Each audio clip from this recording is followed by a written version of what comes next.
team is doing now, when we run an auto accident, when there's someone trapped in a vehicle or severely injured, especially if we know, like in a case like this, maybe the car is not as terrible in condition-wise, but maybe they actually have a broken back or a broken neck, unfortunately, or something like that. We have to minimize how much we move them. Sometimes it's better to remove the car around them to gain access by like taking the roof off, and it would allow us to get the backboard in there and minimize how much we twist the individual, especially if we know they have a spinal cord injury. So the first thing we do is we have to stabilize. So they have these, they're called step shocks, and what they do is they slide underneath the vehicle. They touch on part of the frame, like the rails and stuff, and then they'll let the air out of the tires, and usually they'll deflate 2 to 3 inches and drop down, and that'll take the rock out. Again, if we have someone with a broken neck or a spinal cord injury, we want to minimize how much we move them. So if you were to watch, they could shake the vehicle now, but once they take the tires down onto those pieces of block, you no longer can shake the car on the suspension of the vehicle. The next thing they'll do is they'll start to take the glass around there. So if there was a victim in there, we would have to gain entry. If we couldn't gain entry anyway, we would choose the furthest point away to like break a window and climb in there and then go and cover them up with a blanket or something so we don't get glass all over the patient. We try to not make things worse for the patient once we get there. So they'll go around, they have these punches that are designed to break the windows with a special focal point, and then they knock the glass in. Sometimes if the vehicle is capable, we'll even put the windows down inside and break it inside the door so we don't have as much of a mess.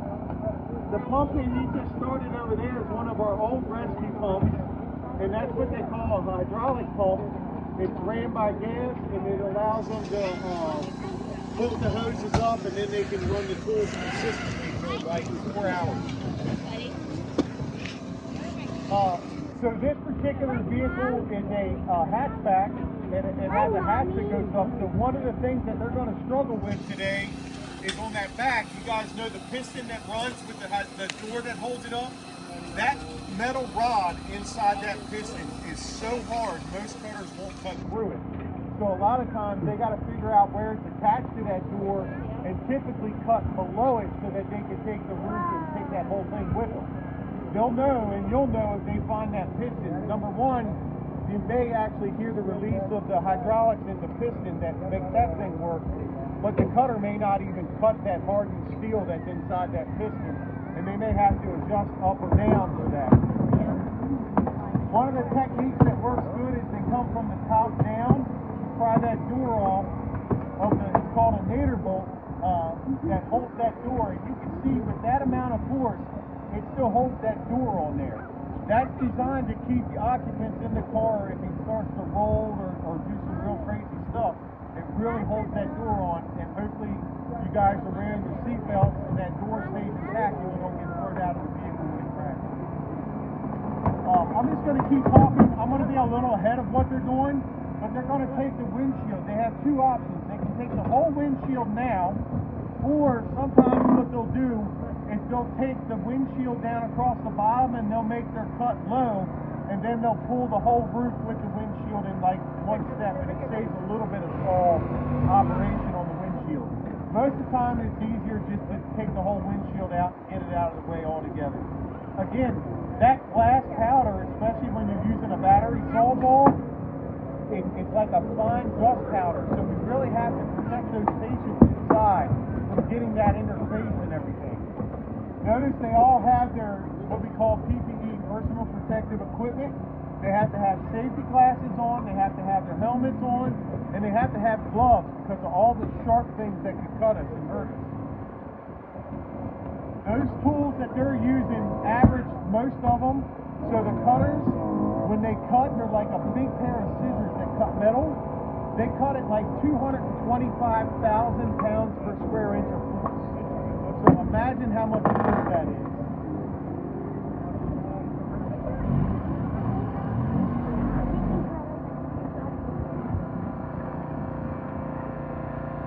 So one of the things that's important is where we place those chocks. We kind of have to forward think about what we're doing. If we have to lift that dash and that chock that's right behind the tire with the red strap, if that chock was back or to the left about a foot, what happens is we pry down on that and we're trying to lift the dash and the metal will actually crush down.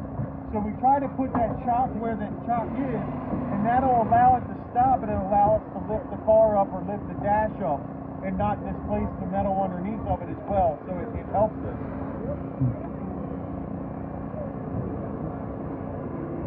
So things that they got to fight right now, you have the wires that run through the door. So the scissors take a long time to cut. So you see you had a pair of wire cutters. It's faster than using the tool for a third cut. So we usually have two hinges, a little metal piece that helps hold the door open, and then the wires that we have to cut. So you see they remove the whole door if we have good access to that patient now.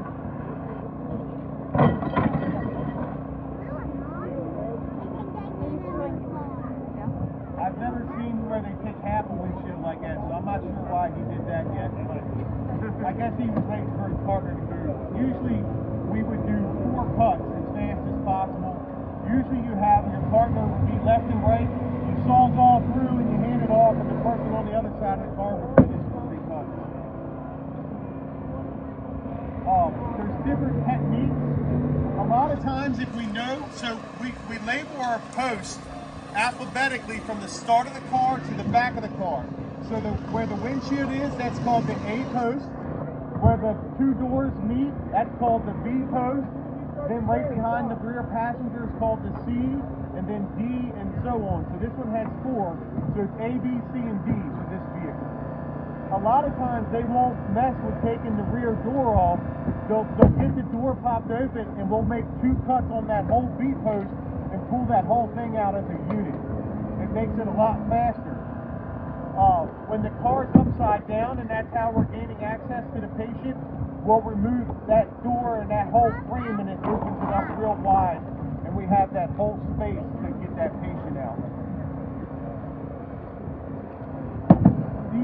We have a couple of probationary firefighters that just got out of recruit school work here with all the turnaround of people. They've been able to put a lot of firemen through. So some of these guys are new. This may be only their 2nd or 3rd time getting to actually cut a car because it's so expensive and to do this, it's hard to get vehicles. So they do it once or twice in class. So this is a good opportunity. That's probably why they're cutting the doors separate so they can get more cut time and see how things react. I don't know the exact cost of those tools. They vary in price. This is the new First with the battery operated, so you don't have that hose that you got to drag around like you do on the other side. They operate at the same pressures and everything, but the battery has all the hydraulics and it makes it a little bit heavier and a little bit longer. I would say they average $15,000. You guys know 15,000? I'd say $15,000 to $17,000 per tool on average for that tool. Each one of those blue and gray tools, if I had to guess. So they got the doors off. They're going to keep working on the other side. So the other side